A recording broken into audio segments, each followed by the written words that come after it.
Under the new labor code, the new socio-economic policy even incited nationwide strikes, with thousands of public sector workers taking to the streets.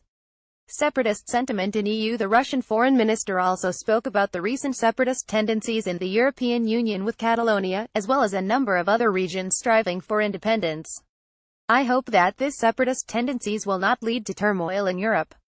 We are interested in the stable European Union. And perhaps the solution is to combine the trend toward further integration with the sentiments that are now manifesting in a number of countries in favor of a return to greater sovereignty, Lavrov said.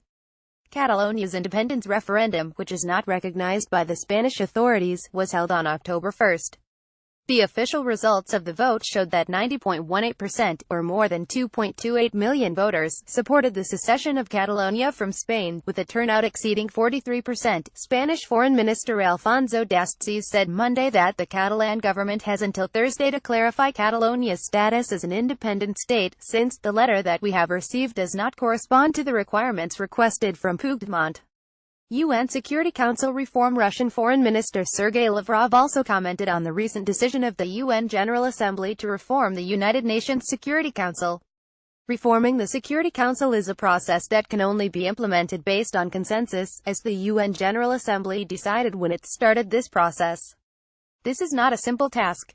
I think that it is impossible to reach an agreement over the next 1 or 2 years, but the process is ongoing. The interests of all countries have been heard and understood, Lavrov said.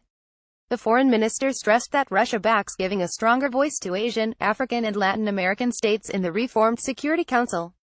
The developing regions of the world, Asia, Africa, Latin America, are clearly underrepresented in the system of the main body of the United Nations.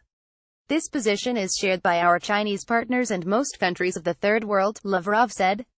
He underlined the creation of the Office of Counterterrorism as the most important UN reforms of our time.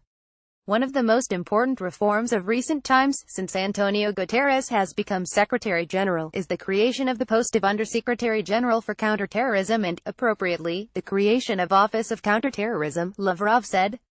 Lavrov stressed the importance of the role of the UN Counterterrorism Office in coordinating the work of UN bodies, programs and funds responsible for the fight against terrorism, adding that the reform was in the early stage of its implementation and work was yet to be done to put it into action.